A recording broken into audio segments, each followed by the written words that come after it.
Hola, soy Iván Blanco y esto es Marketing de Influencers, un programa perfecto para todo tipo de profesionales, desde influencers o aspirantes a influencers, creadores de contenido, marcas, emprendedores o todo tipo de profesionales del marketing.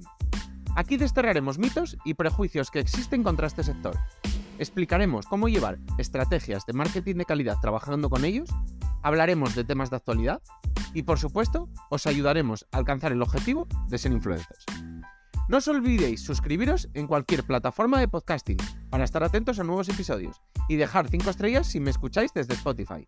Abrocharos los auriculares, que comenzamos. El otro día leía un artículo del Español en el que reflexionaba de cómo los influencers necesitan la televisión. Reflexionaba sobre ello poniendo muchos ejemplos, pero algunos que me llamaron la atención un poco como la diferencia entre muchos influencers a día de hoy, más allá de los números, es si están saliendo o no en los medios. Es decir, hay muchísimos perfiles con casi el mismo número de seguidores, pero que sin embargo son mucho menos conocidos para el gran público. Al final, casos como todos los influencers que han pasado por La Resistencia, las hermanas Pombo yendo a Planeta Calleja, Daniel Illescas en Masterchef, Marina Rivers en Tardear, el Rubius en Masked Singer o Yo Soy Plex y otros influencers que han pasado por El Hormiguero, pues son perfiles que dan ese paso adelante en cuanto a fama.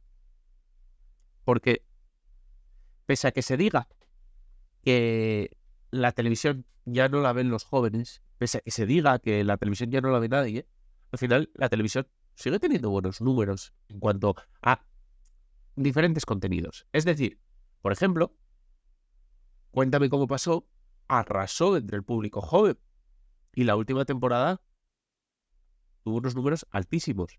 Otro caso es el de La Isla de las Tentaciones, que tiene un target totalmente joven, es decir, es un contenido de la televisión que evidentemente no está para el espectador habitual de la televisión, sino para el público más joven y que arrasa y tiene muy buenos números entre este. Luego, por otro lado, está la forma de consumir los contenidos. Es decir, muchas veces los jóvenes no ven la televisión, pero sí que consumen esos contenidos en TikTok o en Reels, ya que esos programas suben extractos de las entrevistas a sus redes sociales. Y es una forma de que el público más joven lo consuma. Sobre lo que reflexionaba el artículo era un poco por cómo para muchos influencers es importante utilizar la televisión. Es decir, antes creíamos que era la televisión la que se aprovechaba de los influencers. Es decir, lo utilizaba para atraer al público más joven, lo utilizaba para atraer nuevas audiencias, lo utilizaba para subir sus números. Y yo era una de las personas que lo creía. Pero sí es verdad, y tiene cierta razón el artículo, que al final para muchos influencers ir al Hormiguero o ir a La Resistencia es muy importante, porque es una forma como de ser más mainstream, de llegar a un nuevo público, de que tu cara sea mucho más conocida, de llegar a nuevas audiencias. Y realmente para perfiles que viven de la publicidad es muy importante. Además también reflexionaba, como muchas veces, el número de seguidores no lo es todo. Reflexionaba, por ejemplo, comparaba a Susana Gariso o a Ana Rosa Quintana, que son dos perfiles muy conocidos en la televisión, como tienen menos de 200.000 seguidores, tienen 173 y 177.000, mientras que, por ejemplo, Rocío Sorno, Gala González o Marta Sierra, que eran las que mencionaba en el artículo, tienen 1,5, 1,7 y 1,4 millones de seguidores. Y sin embargo, para ellos, y puede que tenga cierto sentido, las segundas son menos conocidas y son menos influyentes. Es decir, la televisión te sigue otorgando un nivel de fama y un nivel de influencia mayor. También reflexionaba, por ejemplo, en cuanto a contenidos. Por ejemplo, Ibai, que es uno de los creadores más importantes en este país, entrevistó a Ibai en su canal de Twitch y llegó a tener 67.000 espectadores de media y un pico de 100.000. Sin embargo, cuando Pedri, que fue el que entrevistó a Ibai, fue al Hormiguero. Pedri es un futbolista que juega en el Fútbol Club Barcelona. Cuando Pedri fue al Hormiguero, llegó a una media de 2 millones de espectadores y un minuto de oro de 2,5 millones. Por tanto, todavía vemos como los números son muy altos en la televisión, en determinados programas. Por tanto, sí que tiene cierto sentido esa reflexión de que para muchos perfiles que pues están despuntando en redes, que acumulan millones de seguidores, es como una forma de consagrarse, una forma definitiva de llegar al mainstream, una forma definitiva de alcanzar la fama. Por ejemplo, lo que decíamos, acudir a programas como La Resistencia, como El Hormiguero, o incluso Masterchef, Planeta Calleja, etcétera, etcétera, en la que es todavía menos común. Al final los más comunes a día de hoy para ver influencers siguen siendo La Resistencia y posiblemente El Hormiguero. Y luego, por supuesto, vemos como muchos influencers nacen todavía en la televisión. Por ejemplo, el programa de La Isla de las Tentaciones, Gran Hermano, Operación Triunfo, son programas que todavía generan a día de hoy influencers. Por lo tanto, la televisión todavía tiene ese poder. Y todavía a día de hoy, las personas que están en la televisión, pese a que tengan muchos menos seguidores en las redes sociales, porque no son nativos de ellas ni las utilizarán tanto, siguen siendo perfiles muy importantes en la publicidad.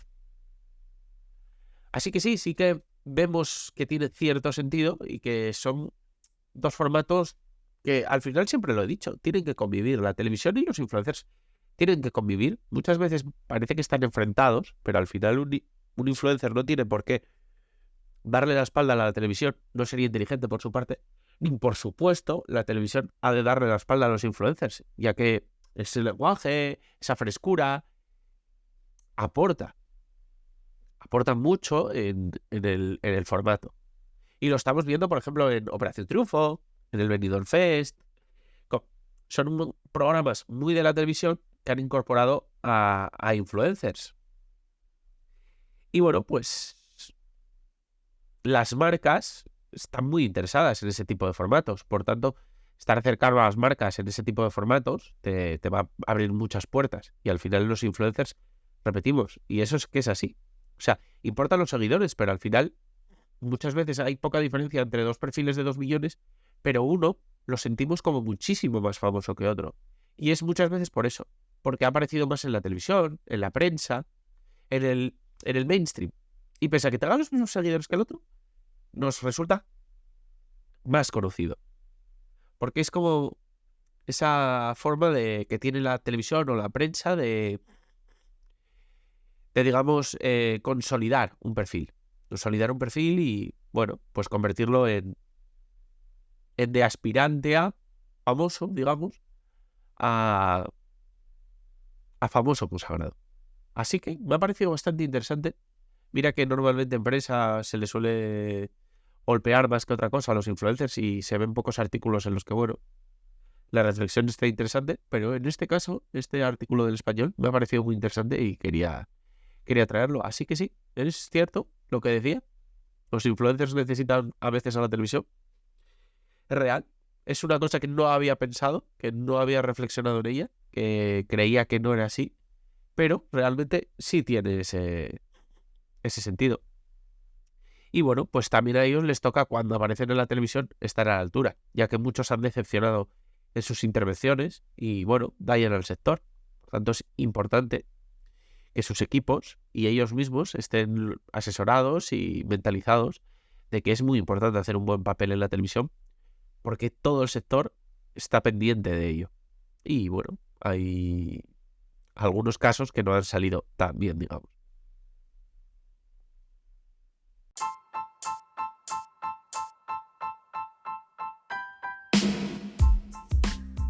Y hasta aquí ha llegado el episodio.